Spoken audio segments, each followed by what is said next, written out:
Pemirsa, setelah 3 hari proses pencarian korban jatuhnya pesawat ATR 42500 di lereng Gunung Bulu Saraung, Kabupaten Pangkep, Sulawesi Selatan, tim SAR gabungan kembali menemukan 1 korban dalam kondisi meninggal dunia. Korban ditemukan di tebing terjal dengan kedalaman sekitar 500 meter dari puncak Gunung Bulu Saraung. Dari hasil komunikasi kita yang terhubung secara langsung dengan teman-teman kita yang ada di lapangan, kemarin kita sudah menemukan 1 korban. Kemudian hari ini juga telah ditemukan 1 korban. Berarti 2, Pak? Iya. Saya sampaikan bahwa untuk menentukan identitas dari korban tentunya bukan dari kita. Bapak sudah dievakuasi kedua korban ini ke posko, Pak? Yang ingin saya sampaikan saat ini sedang dalam upaya proses evakuasi. Pak, korban kedua ditemukan di mana, Pak? Posisinya bagaimana, Pak? Saya ingin sampaikan bahwa lokasi kejadian berada dalam kondisi tebing yang sangat terjal dan curam. Begitu juga dengan kedalaman, korban diperkirakan ada di kedalaman 500 meter dari puncak. 500 meter dari puncak. Ini korban kedua ya, Pak? Korban kedua, Pak, ya? Iya. Jenis kelamin, Pak. Kemarin kan lagi, Pak. Iya. Nanti mungkin persisnya dari DVI, tapi dari informasi awal bahwa korban pertama yang kita temukan berjenis kelamin laki-laki, dan yang kedua informasi yang kita dapatkan berjenis kelamin perempuan, dan untuk kepastiannya adalah dari DVI. Pemirsa, Menteri Perhubungan menegaskan bahwa pesawat ATR 42500 yang jatuh di Gunung Bulu Saraung memiliki dokumen layak terbang. Hingga saat ini belum dapat dipastikan penyebab dari kecelakaan tersebut. Ya, layak terbang. Karena setiap pesawat yang dioperasikan syarat utamanya adalah harus layak terbang. Kami sudah memeriksa kelaikan dari dokumen kelaikan yang dimiliki oleh pesawat tersebut, dan pesawat tersebut dinyatakan layak terbang. Pemirsa, hari ketiga pencarian korban pesawat di Gunung Bulu Saraung, Kabupaten Pangkep, Sulawesi Selatan kembali dilakukan. Meski cuaca ekstrim dan kabut tebal, tim SAR tetap berupaya melaksanakan evakuasi jenazah.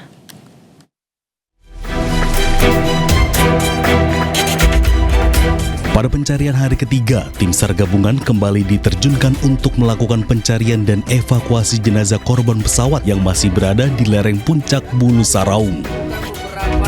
Hingga Senin siang, tim SAR memberangkatkan total 34 personel untuk menuju lokasi evakuasi.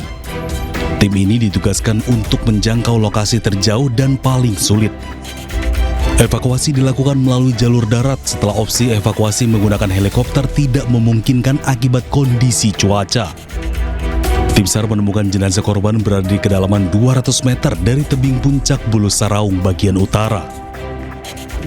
Memang telah kita temukan, dan tentunya ini nanti akan kita serahkan dari KNKT nanti yang akan mendeklir ini bagian apa dan fungsinya apa, itu menjadi bahan. Namun fokus kita adalah pencarian terhadap korban. Dari tim di lapangan memang telah menemukan korban, namun karena kondisi cuaca dan kondisi medan yang ada, evakuasi ini belum bisa kita sampai di mana rumah sakit. Hingga saat ini, tim SAR gabungan mengerahkan 935 personel dengan jumlah tim sebanyak 79 tim yang tersebar di 4 sektor pencarian. Tim SAR juga terus melakukan koordinasi dengan BMKG terkait perkembangan cuaca dan berharap cuaca kondusif agar mempermudah proses pencarian dan evakuasi korban. Dari Kabupaten Pangkep, Sulawesi Selatan, Udin Syahrudin, iNews melaporkan. Menteri Sekretaris Negara Prasetyo Hadi mewakili Presiden Prabowo Subianto menyampaikan bela sungkawa atas musibah kecelakaan pesawat ATR 43500. Instruksi Presiden Prabowo untuk secepatnya dilakukan evakuasi apabila titik koordinat telah ditemukan.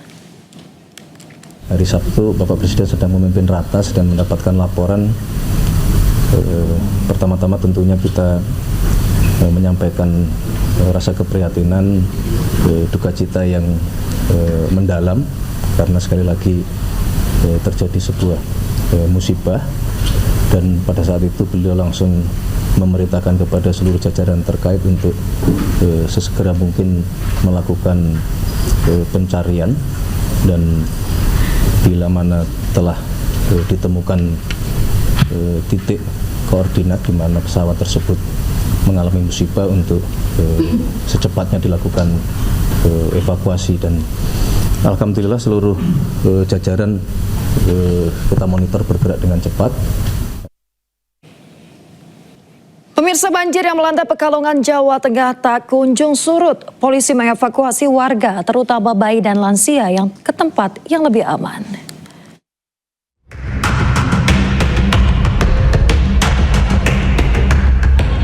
Aparat Polres Pekalongan mengevakuasi bayi berusia 15 hari beserta orang tuanya yang terjebak banjir setinggi 70 cm di Desa Pait, Kecamatan Siwalan, Kabupaten Pekalongan, Jawa Tengah. Petugas juga mengevakuasi sejumlah warga lanjut usia dengan cara digendong di tengah genangan banjir. Mereka kemudian dievakuasi menggunakan mobil polisi ke tempat yang lebih aman. Sementara di lokasi pengungsian, kebutuhan dasar warga sangat terbatas. Para pengungsi masih membutuhkan selimut, makanan siap saji, obat-obatan, dan alas tidur. Kondisi rumah seberapa itu? Setengah. Di dalam Sepinggang. sepinggang ya? Mbak, kebutuhannya apa yang sekarang dibutuhkan pengungsi? Apa? Pampers, pakaian, minyak, selimut, ya alat mandi, sabun-sabun ya. Hingga saat ini, banjir di Kabupaten Pekalongan masih merendam sejumlah wilayah di Kecamatan Siwalan dan Kecamatan Seragi. Desa Pait menjadi wilayah terparah, di mana sebanyak 3.320 jiwa terdampak. Dari Pekalongan, Jawa Tengah, Suryono Soekarno, iNews melaporkan. Pemirsa, tidak selamanya menyisakan kesedihan, namun bencana banjir di sejumlah wilayah di Indonesia justru menjadi wahana bermain bagi warga terdampak untuk menghilangkan kesedihan mereka.